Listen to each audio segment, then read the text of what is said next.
Hey honey, you should know how the sun works, at least the basics of it, for philosophical reasons and for an appreciation of life and nature and those around you, where you get your stored energy from, where you came from, where I came from, and the world economy.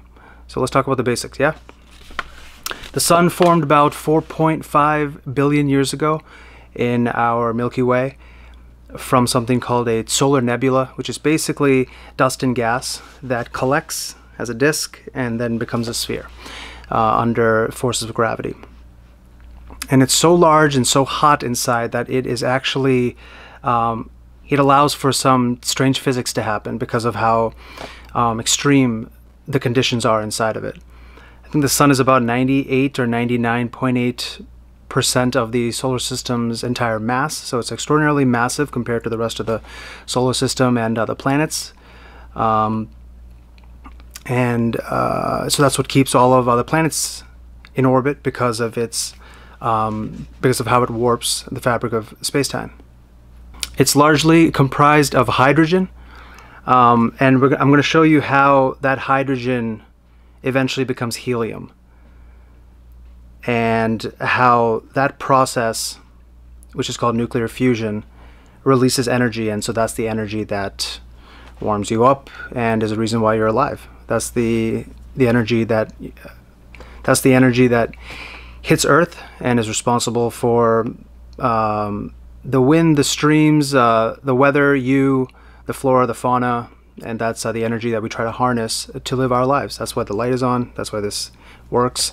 That's why you're watching me on some device that has some energy on it, right? So, and also that's why you and I have a lot of stored energy. And we'll go into why, metaphorically, you and I are a version of a battery in another episode. But, yeah, so there's something called, hydrogen 1. That is basically just one proton. And then there's something, so just imagine it like this. And if two of those come together, it's extremely hard. You can probably guess why, because they both have the same charge. They're both positively charged. And those two things don't like to go together. If it's the same charge, they don't like to go together. But in an extreme environment like the center of our sun, where it's extraordinarily hot and gravitational forces are so strong, they can be crushed together. And when they get crushed together,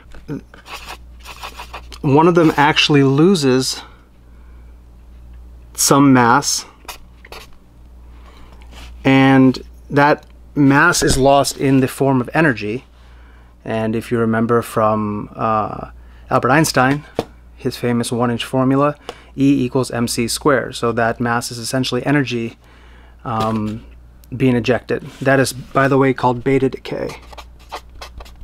Beta decay. Okay? So this is called hydrogen 2. Another word for that is deuterium. Deuterium. Now, when this deuterium meets another hydrogen 1, it becomes hydrogen 3. Now, when hydrogen 3 meets another hydrogen 3, it forms helium 4. So that now has two protons and 2 neutrons. So yeah, let's go through this together. Hydrogen 1 is just the proton. That has a hard time combining with another proton because the same charges don't attract, they repel. But in an environment as extreme as the center of our sun, it can happen. And that's called nuclear fusion, which is different, by the way, than like a chemical reaction. So how you burn fire, like how you burn like a piece of paper or a log, that's chemical combustion, which requires oxygen.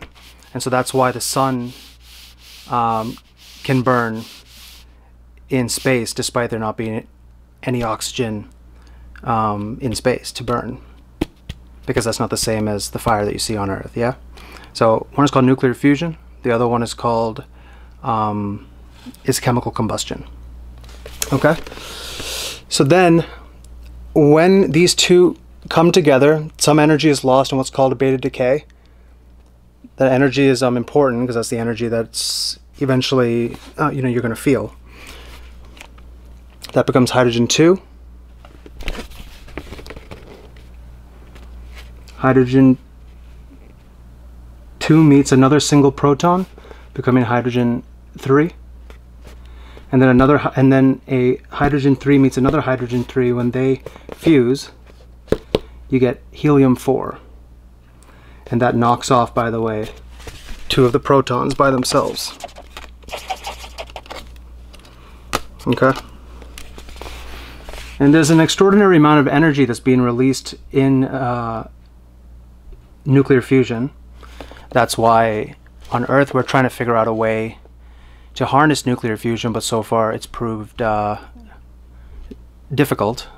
There's been some recent breakthroughs, but to make it something that we can wrangle has been difficult. Maybe by the time you're here.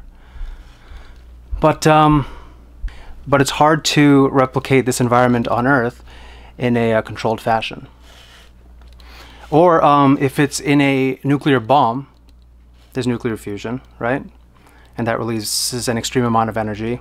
But that's also a bomb, really largely unharnessed. So it's good for destruction, but it's not good to harness so far.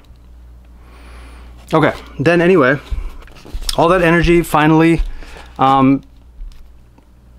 gets released in the form of heat and light. And so that is some of the heat and the light that you feel, like the radiation that you feel on your skin when you go outside. That light is about, some estimates say 100,000 years old, some say about 300,000, some say about 1 million. But that light is old that you feel on your skin. And it's,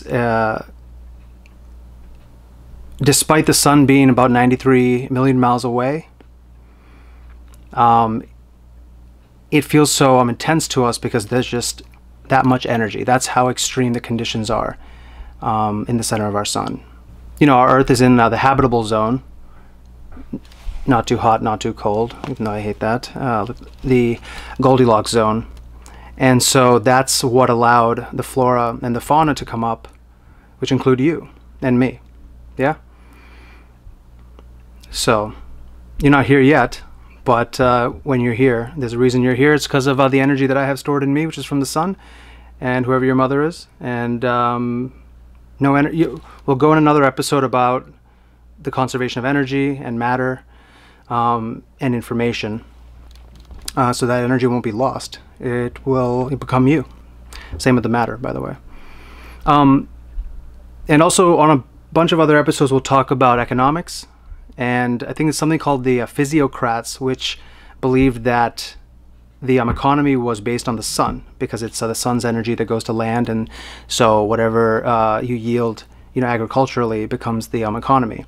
And even though that's not quite believed to be that way anymore in classical neoclassical economics, it's still a good metaphor, because you are the energy from food, right? So you are essentially like a battery, and you have a finite amount of energy, and what you do with that energy each day, each week, each year, in your whole life,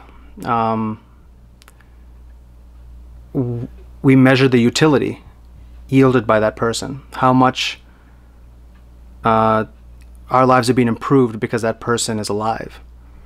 Some people contribute nothing or not much, and that's okay. And some people contribute way more than we ever expected, and it's a catalytic change for the human race.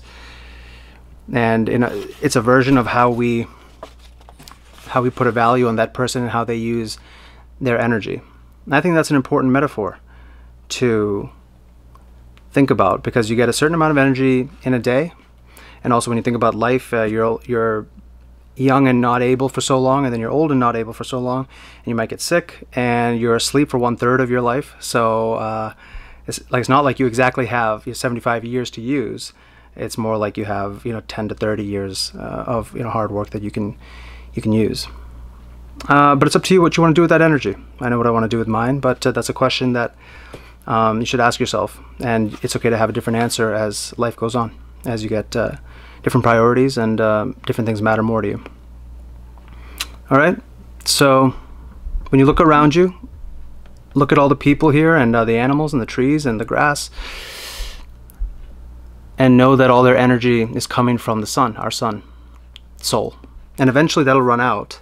When the hydrogen runs out, there's no more fuel, and then the star will swell up. It'll consume Mercury and Venus and likely Earth, and then it'll implode and become, I think, a white dwarf, or I forget what. Our sun is like a medium-sized star. So yeah. And then also when you look up at the night sky and you see all those stars, I mean, each one of those, there's, you know, nuclear fusion going on there. Of, you know, they're different sized stars. Yeah, anyway, yeah. I just want to give you like a basic idea of what the hell you're looking at when you look at the sun. Also, that light that you're seeing and you're feeling is it's about 9 minutes.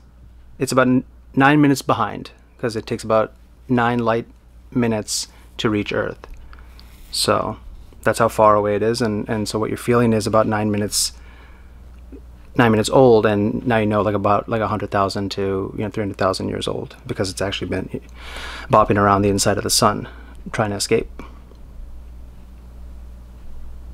I think that's most everything. That should give you like a basic idea and appreciation for the sun. And you can see like the corona and stuff when there's a solar eclipse. And there's, you know, so much more to talk about here regarding the magnetism of the sun and the different layers of it.